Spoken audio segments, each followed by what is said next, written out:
Vamos para a tribo de Dan. Em Juízes 18, do verso 1 ao 31, conta a história que o povo de Dan, caindo em uma idolatria terrível, né? Eles não gostaram do território que foi atribuído a eles, perto ali do mar Mediterrâneo. Os amorreus e os filisteus também deram muitos problemas para os danitas ali na região. E eles enviaram alguns espiões para encontrar um tipo de área melhor. Uma vez eu já fiz essa leitura aqui no canal, tá? No norte, os danitas souberam de uma área habitada por um grupo pacífico de pessoas, e eles foram lá e começaram a exterminar um por um. Eles então moveram toda a tribo deles para aquela região, ao sul do atual Líbano. Tá? Lá eles estabeleceram sua cidade principal e a chamaram de Dan, tá? Que está ligado também à questão de juiz, tá? o termo. Tá? Então eles fizeram isso. Tá? Mais tarde, quando houve o reino dividido de Israel, o reino do norte e o reino do sul, tá? O povo de Dan fez parte do chamado Reino do Norte de Israel. E o rei Jeroboão I estabeleceu 2 centros de adoração pagã lá, no Reino do Norte. Um em Betel e um em Dan. Isso está em 1 Reis, capítulo 12, do verso 25 ao 33. Infelizmente, essa adoração feita pelo homem ali em Dan, né, era centrada em quê? Completamente pagã, era um bezerro de ouro. Tá? Isso tornou-se um dos legados duradouros da tribo de Dan, um culto a Baal. Já pulando aqui para um pouco mais à frente, para Apocalipse 7, todas as tribos de Israel são mencionadas na tribulação, no fim dos tempos, tá? Exceto a tribo de Dan. Por quê? Ela foi simplesmente banida. Tá? Isso é muito importante vocês entenderem. Por quê? Por uma adoção histórica à idolatria e imoralidade. E vale lembrar que esses cultos a Baal, eles eram uma mistura ali de cultos de fertilidade, onde esses povos faziam orgias ali. Tá? Orgias na floresta, no campo, em regiões, em ambientes ritualísticos, onde demônios encarnavam ali. Tá? Onde as mulheres e os homens se uniam para que demônios nascessem. Compreendem? Então essa tribo ela se perdeu completamente nisso. Quando a Escritura fala da idolatria, o pessoal apenas pensa numa adoração a uma entidade. Só que essas entidades, o que elas querem, pessoal? Lembra que eu falei qual que é a energia principal que eles querem? A energia sexual. Então Dan se perdeu completamente. Ela se desqualificou completamente. E a geração que nasce ali, ela já não foi mais considerada ali de Israel. Ela só começaram a nascer seres malignos, acabou. Não tem mais trigo, é só joio. Entendeu? Por isso, ela não existe mais. Ela não, espiritualmente, ela é substituída no próprio Apocalipse ali pela tribo de Levi, que ela não tinha tipo de herança, e Levi se encaixa ali. Por isso que nos meus estudos sobre tribos celestiais, se qualquer pessoa fala diferente, joga fora. Não é porque eu estou certo, é porque eu coloco Bíblia. Lá mostra claramente que Levi entra no lugar de Dan. Acabou, ponto final, é Bíblia. Se o Papai Noel falar alguma coisa diferente, isso aqui, rasgue. Né? A não ser que você queira rasgar a Bíblia e não aceitar o padrão bíblico, o que a Bíblia está dizendo. Não é o Samuel que diz, é a Bíblia. Não seja um negador de texto. Né? Então tem gente aí que está falando e aí o pessoal fica ali, Samuel, mas canais assim, ou fulano diz assim. Falei, não é o canal, cara, é a Bíblia. É a Bíblia que está dizendo. Se a Bíblia está dizendo diferente do que o cara está falando, aí é questão que você tem que analisar o critério que você usa. O Samuel está falando que está ali na Bíblia? Né? Então beleza. Se um dia eu pegar e falasse assim, a tribo que entra é Levi no lugar, mas tem que ser Dan também. E eu quero porque a tribo de Dan tem que continuar porque eu gosto da tribo de Dan. Mas aí é uma coisa minha, eu que estou inventando, eu que estou colocando e eu estou alterando, eu estou acrescentando. Eu não estou obedecendo o que a Bíblia está falando ali. Né? Então eles tiveram essa idolatria e imoralidade, tá? Que levou a total desqualificação para o serviço até o fim dos tempos. O anticristo virá da tribo de Dan? Sim. Por quê, Samuel? Não é da semente da serpente, mas a tribo de Dan se tornou semente da serpente. Hoje ela é seres demoníacos encarnados nela. Só que como eles levam essa questão genética, quando você estuda, por exemplo, haplogrupos de sangue, etc. e tal, percebam que o anticristo ele vai ser aceito porque vai ser colocado que ele é um israelita, só que eles vão colocar que é da tribo de Judá, né? E provavelmente essa suposta tribo de Judá que eles têm as informações, na verdade ela é uma tribo de Dan. né? Onde remontam a estudos lá genéticos deles. E eles vão falar, esse sim é o nosso Mashiach. Ele é da tribo de Judá, sendo que na verdade com certeza será um danita, porque biblicamente, em Gênesis 49, do verso 17, diz o seguinte: Dan será uma serpente junto ao caminho, uma víbora junto à vereda, que morde o calcanhar do cavalo e faz o seu cavaleiro cair para trás. Está mostrando que eles se tornariam essa serpente junto ao caminho, ou seja, ao longo das eras. Uma víbora, ou seja, se adotariam e se transformariam o quê? Na semente maligna também, com os cananeus, tá? Uma víbora junto à vereda, que morde o calcanhar, tá? Do cavalo e faz o seu cavaleiro cair para trás. Então você consegue entender que é Israel, né, o cavaleiro, toda a conexão que é um ser traiçoeiro e que vai acabar o quê? Desviando do seu caminho. Sansão era de Deus. Não, até a época lá, os danitas, tá? Eles ainda estavam ali com Deus, tá? Eles chegaram a batalhar e tal. Só que até aquela época existia no mundo espiritual a tribo de Dan conectada a essa região. Pós isso, pessoal, é levita, não existe mais danita, tá? Da mesma maneira que Deus ele desconectou isso, no mundo espiritual são levitas que nascem nessa época. Fora a questão dos levitas também, que a gente chama de... que eu faço meus estudos lá sobre a questão da mão esquerda, mão direita e tal. Então tudo isso ela está conectada, essa pré-existência, mas o importante é vocês entenderem que, assim como nós somos pré-existentes da parte de Deus, mas temos nossas falhas e por isso que estamos aqui batalhando entre bem e mal. Só que esses seres, eles possuem sua pré-existência, todo Nephilim é pré-existente, é importante vocês entenderem isso. Não neguem isso, eles são pré-existentes. Só que, como eles são pré-existentes, eles vêm para este mundo e eles são malignos e eles não têm chance de salvação. Tá? Eles são vasos da ira. Quando uma linhagem humana, por exemplo, ela se mistura completamente, 100%, tá? 100%, com esses seres e acaba mudando tudo, o que acontece? Vai nascer o quê? Seres só desse tipo. É a mesma coisa que vocês pegarem, pessoal, cães. Tá? Eu vou dar um exemplo meio bobo aqui, mas vocês vão compreender. O Pitbull, ele foi modificado geneticamente para ele ter certos tipos de características. Tá? E várias outras raças elas têm isso. Tá? Só que ali de uma maneira modificada. Ali. Tudo tinha uma origem de um cão selvagem antigo, mas na verdade com um lobo. Né? Só que você percebe que aí surgiram vários.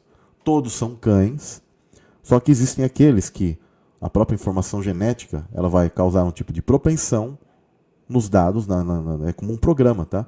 E aquele animal ele vai ter certos tipos de habilidades ou comportamentos. Tá? Vai ter mais força ou menos força, vai ser maior, menor. Né? O Chihuahua... Não, é o... Como que chama aquele cãozinho... Não é o Chihuahua. Aquele cãozinho pequenino que late, pessoal. Me auxilia aí. Pretinho, pequenininho. Pinscher. O Pinscher, ele é, na verdade, um Doberman em miniatura, né? Tem origem no Doberman. Foram diminuindo ele e virou aquilo lá. Ele é um bravinho ainda como Doberman, mas olha só o que fizeram com o coitado. Então, só para que vocês compreendam. Então, o que os seres malignos eles procuram fazer no gênio humano? Eles procuravam separar linhagens que tinham um tipo de informação que ia facilitar tanto a conexão que um nascimento de um espírito maligno naquele corpo, naquela linhagem, por consequência, né?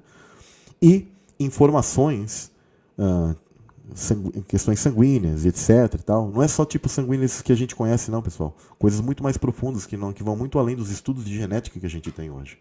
Tá? Mas a grande elite ela sabe.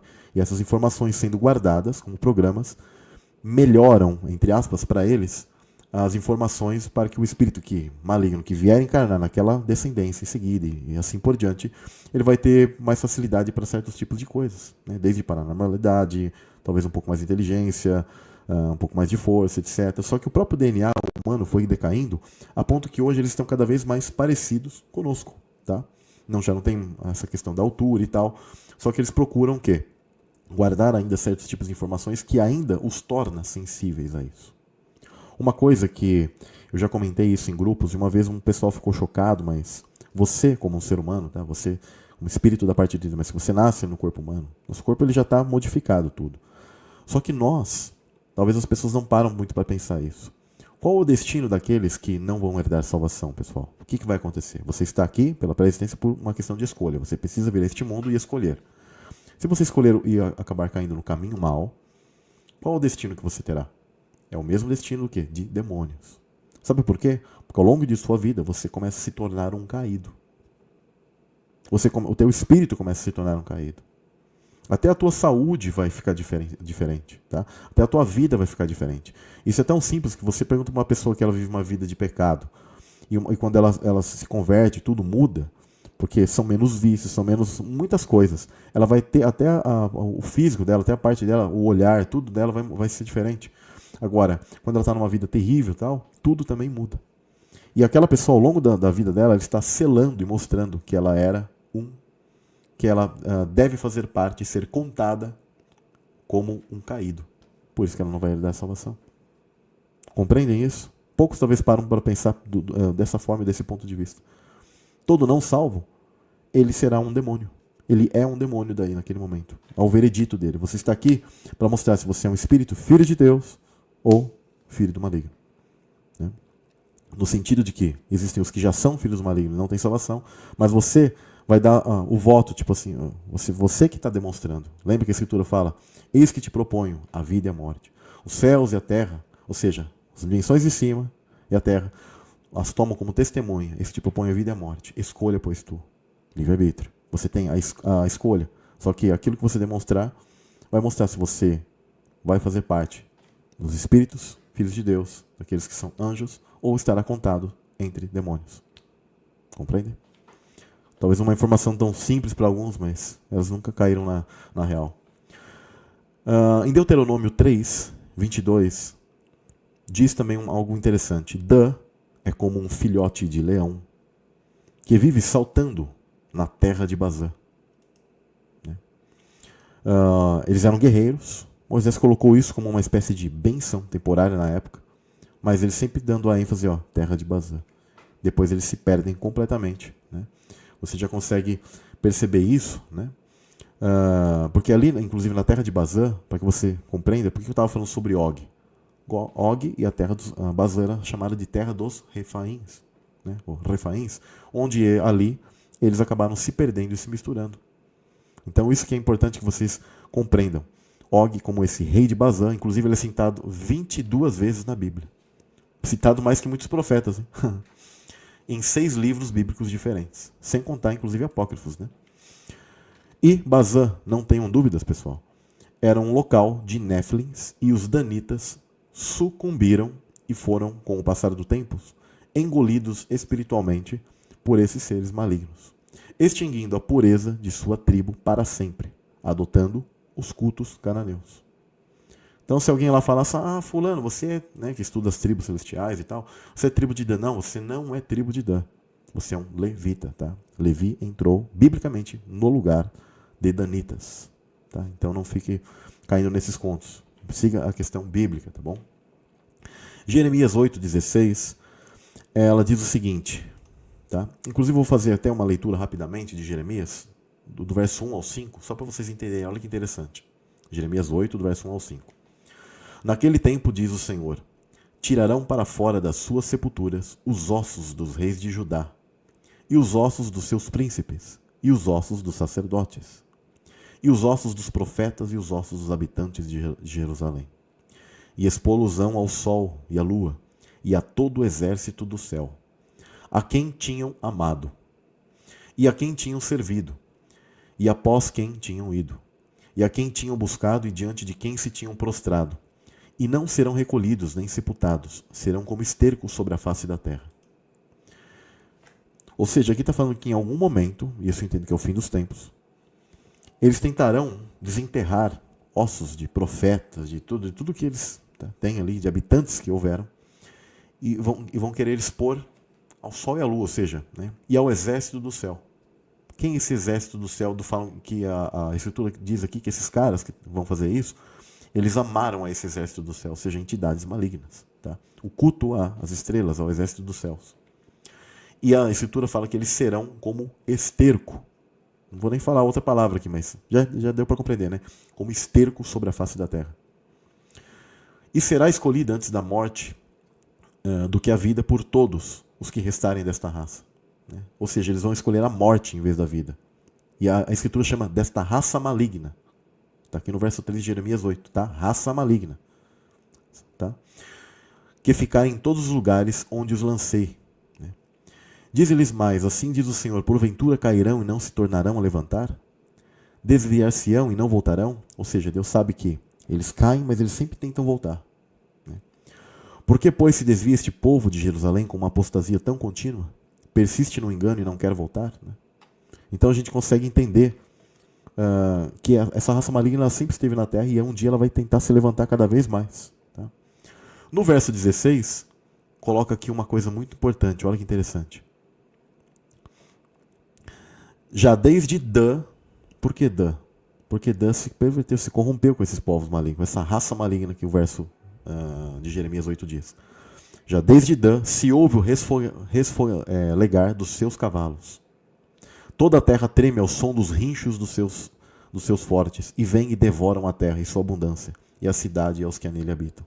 Então Dan ela está conectada, tá, espiritualmente, completamente com esse anticristo, do qual os judeus eles o aceitarão. Isso é importante, uma coisa, pessoal, vocês entenderem. Um dia eu vou fazer uma live sobre isso. Por que os judeus não aceitam a Cristo? O que aconteceu? O que a semente maligna fez na cabeça e na doutrina dos caras para eles não aceitarem a Cristo? E aí a gente vai falar sobre os dois Messias que eles esperam. Tá? Porque dentro da literatura hebraica, Jesus ele é chamado de filho de Davi e filho de José. Ele cumpre as duas coisas. Só que na visão dos judeus, são dois caras. Então eles vão acabar aceitando certos líderes que se levantarão, onde um deles tá, está ligado a essa tribo de Dan. Tá? Eu creio, pessoalmente, que o equivalente ao que eles chamam de Mashiach ben Davi, filho de Davi, seria o Danita, do qual, né, que é uma semente da serpente hoje, né, do qual eles vão aderir e vão, esse é o nosso Messias, esse, né, essa figura do anticristo. E tem o outro, né, porque esse é o que vai ser o líder de guerra, né, e o Ben Yosef, ele já é mais, digamos, manso, né, um líder mais politizado. E aí a gente consegue encaixar com a questão do falso profeta e anticristo. Você fala, uau, né? Que pena, né? Que eles, inclusive eu já vi judeus que quando eles veem o livro de Apocalipse, eles dizem que aquilo é uma farsa e tal, sendo que ali já está mostrando o nível de engano que eles vão cair exatamente nisso. Né? Então um dia eu vou fazer uma live só sobre essas informações, vai ser bem bacana. Talvez vocês vão poder usar para mostrar ali para a galera, né? Como que eles fazem leitura dos textos e eles sabem como interpretar, só que aí quando eles vão fazer as leituras em relação ao Messias, aí a interpretação que eles sabem termina tudo, sabe? Aí eles pegam um texto e tentam, digamos assim, corromper para não aceitar que Jesus se encaixa ali nas profecias. Mas tudo bem, Deus sabe de tudo e Ele é o nosso justo juiz. Né? E aí, quando a gente entende, na época de Salomão, a tribo de Dan, ela havia também assimilado aos fenícios, tá? Como em 2 Crônicas 2:14, e ela perdeu completamente sua identidade israelita. Tá? A tribo de Dan, ela outrora a segunda tribo mais populosa, e ela declinou em número e influência, até que inclusive na época de Esdras, ela foi totalmente exterminada e absolvida por essas tribos malignas. Compreendem? E isso explica porque Dan não está listada e contada entre as tribos de Israel no Apocalipse, porque ela não existe mais espiritualmente. O que existe agora são demônios que nascem nessa tribo. E aí é interessante que quando você conecta as 12 tribos malignas, assim como as 12 tribos de Israel tem a 13ª, porque quando você faz o estudo das 12 tribos de Israel, tem a 13ª que é Levi. O pessoal não para para pensar, né? Da mesma maneira, tem as tribos malignas, que no final Dan é como se fosse uma espécie de 13ª tribo das 12 tribos malignas. Olha que interessante os padrões, né? Sempre os padrões ligados a tudo isso.